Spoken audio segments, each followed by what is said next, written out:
नमस्कार दोस्तों, मेरा नाम कुलदीप सिंह है। मैं आपके लिए मुंशी प्रेमचंद द्वारा लिखित कहानी रानी सारंदा के भाग 1 और भाग 2 कंप्लीट कर चुका हूँ।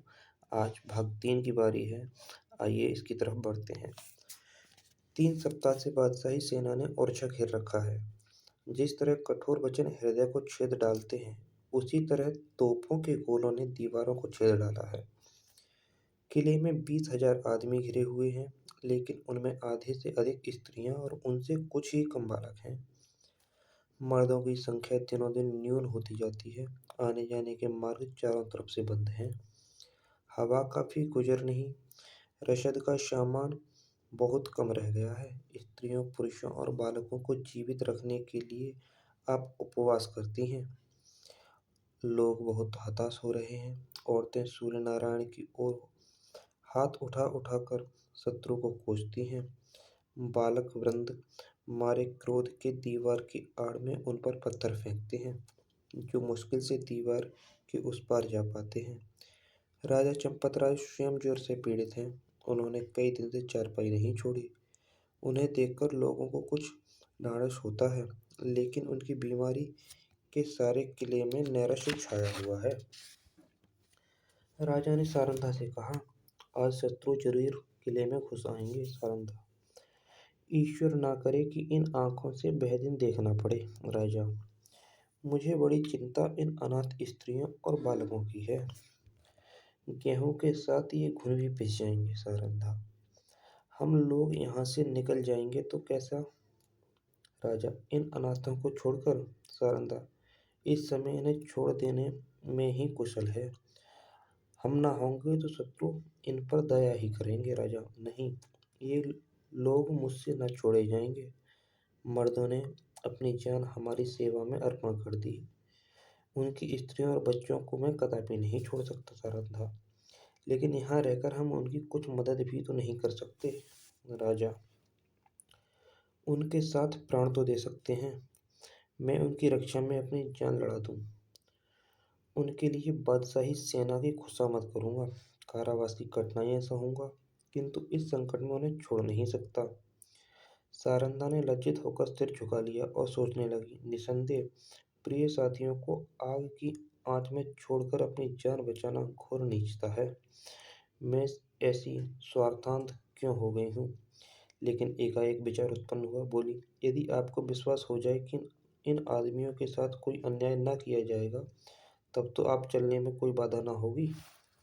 राजा सोचकर, कौन विश्वास दिलाएगा। सारंधा, बादशाह के सेनापति का प्रतिज्ञा पत्र। राजा, हाँ, तब मैं सा, सानंद चलूंगा। सारंधा विचार सागर में डूबी। बादशाह के सेनापति से क्यों कर ये प्रतिज्ञा करूं। कौन ये प्रस्ताव लेकर वहां जाएगा और निर्दयी ऐसी प्रतिज्ञा करने ही क्यों लगे। उन्हें तो अपनी विजय की पूरी आशा है। मेरे यहाँ ऐसा नीति कुशल वाक्यपटु चतुर कौन है जो इस दुस्तर कार्य को सिद्ध करे। छत्रसाल चाहे तो कर सकता है, उसमें ये सब गुण मौजूद हैं। इस तरह मन में निश्चय करके रानी ने छत्रसाल को बुलाया। ये उसके चारों पुत्रों में बुद्धिमान और साहसी था। रानी उससे सबसे अधिक प्यार करती थी। जब छत्रसाल ने आकर रानी को प्रणाम किया तो उनके कमल नेत्र सजल हो गए और हृदय से दीर्घ निश्वास निकल गया। छत्रसाल, माता, मेरे लिए क्या आज्ञा है। रानी, आज लड़ाई का क्या ढंग है। छत्रसाल, हमारे 50 योद्धा अब तक काम आ चुके हैं। रानी, बुंदेलों की लाज अब ईश्वर के हाथ है। छत्रसाल, हम आज रात को छापा मारेंगे। रानी ने संक्षेप में अपना प्रस्ताव छत्रसाल के सामने उपस्थित किया और कहा, यह काम किसे सौंपा जाए। छत्रसाल, मुझको। तुम इसे पूरा कर दिखाओगे। हाँ, मुझे पूर्ण विश्वास है। अच्छा, जाओ, परमात्मा तुम्हारा मनोरथ पूरा करे। छत्रसाल जब चला तो रानी ने उसे हृदय से लगा लिया और तब आकाश की ओर दोनों हाथ उठाकर कहा, दयानिधि, मैं अपना तरुण और होनहार पुत्र बुंदेलों की आन में आगे भेंट कर रही हूँ। अब इस आन को निभाना तुम्हारा काम है। मैं बड़ी मूल्यवान वस्तु अर्पित की है, इसे स्वीकार करो। दूसरे दिन प्रातःकाल सारंधा स्नान करके थाल में पूजा की सामग्री लिए मंदिर को चली। उसका चेहरा पीला पड़ गया था और आंखों तले अंधेरा छाया जाता था। वह मंदिर के द्वार पर पहुंची थी कि उसके थाल में बाहर से आकर एक तीर गिरा। तीर की नोक पर एक कागज का पुर्जा लिपटा हुआ था। सारंगा ने थाल मंदिर के चबूतरे पर रख दिया और पुर्जे को खोलकर देखा तो आनंद से चेहरा खिल गया। लेकिन यह आनंद क्षण भर का था। हाय, इस पुर्जे के लिए मैंने अपना प्रिय पुत्र हाथ से खो दिया। कागज के टुकड़े को इतने महंगे दामों किसने लिया होगा। मंदिर से लौटकर सारंगा राजा चंपत राय के पास गई और बोली, प्राणनाथ, आपने जो वचन दिया था उसे पूरा कीजिए। राजा ने चौंक कर पूछा, तुमने अपना वादा पूरा कर दिया? रानी ने वह प्रतिज्ञा पत्र राजा को दे दिया। चंपत राय ने उसे और गौर से देखा, फिर बोले, अब मैं चलूंगा और ईश्वर ने चाहा तो एक बार फिर शत्रुओं की खबर लूंगा। लेकिन सर, सच बताओ, इस पत्र के लिए क्या देना पड़ा? रानी ने कुंठित स्वर में कहा, बहुत कुछ। राजा, सुनूं? रानी, एक जवान पुत्र। राजा को वाण सा लग गया। पूछा, कौन? अंगद राय? रानी, नहीं। राजा, रत्नशाह? रानी, नहीं। राजा, छत्रसाल? रानी, हाँ। जब कोई पक्षी गोली खाकर पैरों को जब कोई पक्षी गोली खाकर पैरों को फड़फड़ाता है और तब बेदम होकर गिर पड़ता है, उसी भांति चंपतराय पलंग से उछले और फिर अचेत होकर गिर पड़े। छत्रसाल उनका परम प्रिय पुत्र था। उनके भविष्य की सारी कामना उसी पर अवलंबित थी। जब चेत हुआ तब बोले, सारन, तुमने बुरा किया। अंधेरी रात थी। रानी सारंदा घोड़े पर सवार चंपत राय को पालकी में बैठाए किले के गुप्त मार्ग से निकली जाती थी। आज के बहुत काल पहले एक दिन ऐसी ही अंधेरी दुखमयी रात्रि थी। तब सारंधा ने शीतला देवी को कुछ कठोर वचन कहे। शीतला देवी ने उस समय जो भविष्यवाणी की थी वह आज पूरी हुई। क्या सारंधा ने उसका जो उत्तर दिया था वह भी पूरा होकर रहेगा? मध्याह्न था। सूर्य नारायण सिर पर आकर अग्नि की वर्षा कर रहे थे। शरीर को झुलसाने वाली प्रचंड प्रखर वायु वन और पर्वत में आग लगाती फिरती थी। ऐसा विदित होता था मानो अग्निदेव की समस्त सेना गरजती हुई चली आ रही है। गगन मंडल इस भय से कांप रहा था। रानी सारंगा घोड़े पर सवार चंपत राय को लिए पश्चिम की तरफ चली जाती थी और 6-10 कोस पीछे छूट चुका था और प्रतिक्षण ये अनुमान स्थिर होता जाता था कि अब हम भय के क्षेत्र से बाहर निकल आए। राजा पालकी में अचेत पड़े हुए थे और कहार पीसने में सराबोर थे। पालकी के पीछे 5 सवार घोड़ा बढ़ाए चले आते थे। प्यास के मारे सबका बुरा हाल था। तालू सूखा जाता था। किसी वृक्ष की छां और कुएं की तलाश में आंखें चारों ओर दौड़ रही थीं।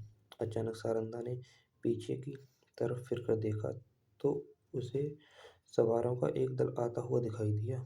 उसका माथा ठनका कि अब कुशल नहीं, ये लोग तो अवश्य हमारे शत्रु हैं। फिर विचार हुआ कि शायद मेरे राजकुमार अपने आदमियों को लिए हमारी सहायता को आ रहे हों। नैराश्य में भी आशा साथ नहीं छोड़ती।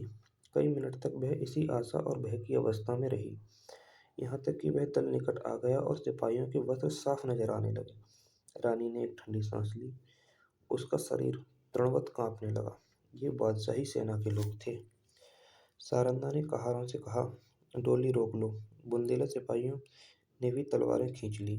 राजा की अवस्था बहुत शोचनीय थी, किंतु जैसे दबी हुई आग हवा लगते ही प्रदीप्त हो जाती, उसी प्रकार इस संकट का ज्ञान होते ही उनके जर्जर शरीर में वीरात्मा चमक उठी।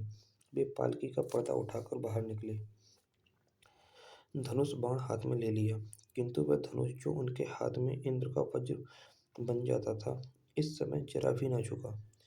सिर में चक्कर आया और पैर थरथराए वे धरती पर गिर पड़े।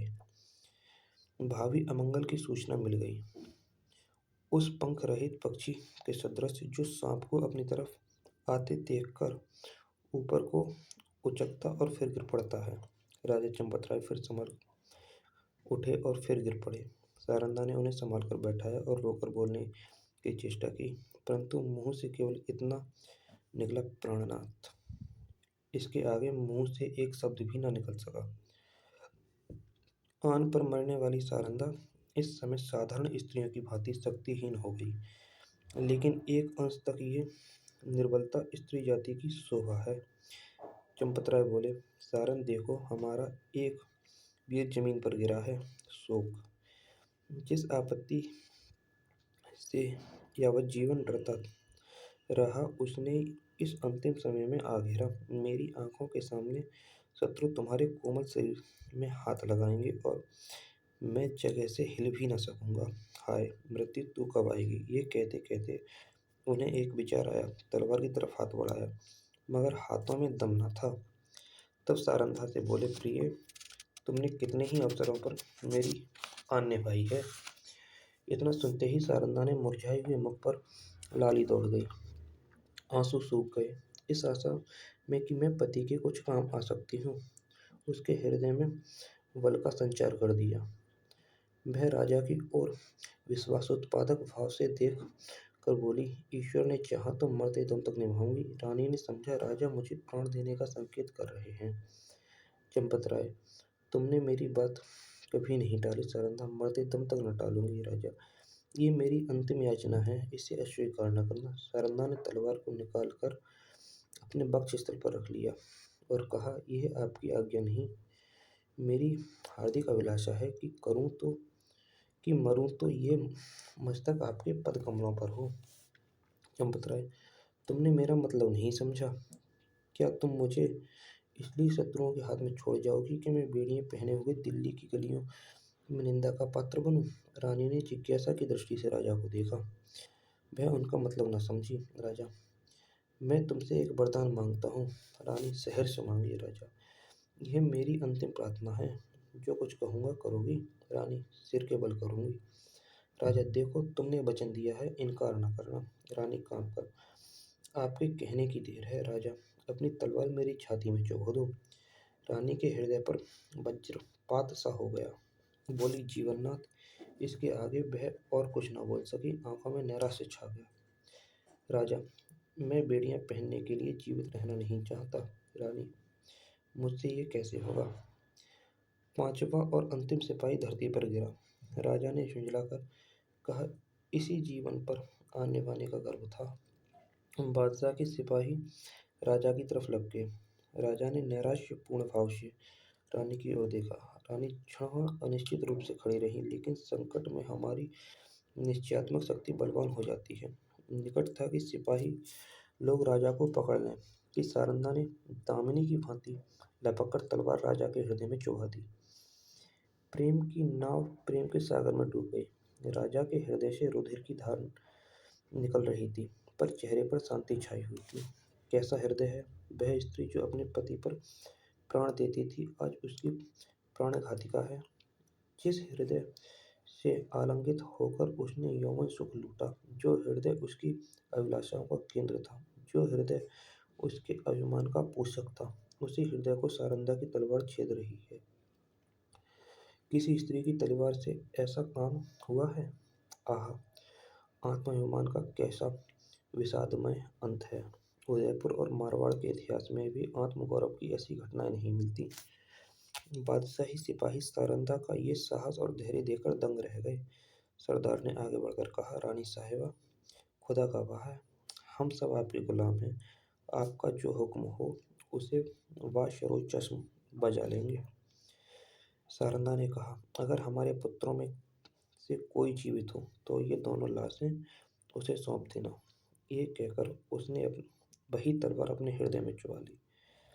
जब वह अचेत होकर धरती पर गिरी तो उसका सिर राजा चंपतराय की छाती पर था। इस प्रकार कहानी रानी सारंधा का समापन होता है। अगर आपको ये पहल पसंद आई हो तो चैनल को सब्सक्राइब कीजिए, वीडियो को लाइक और शेयर कीजिए।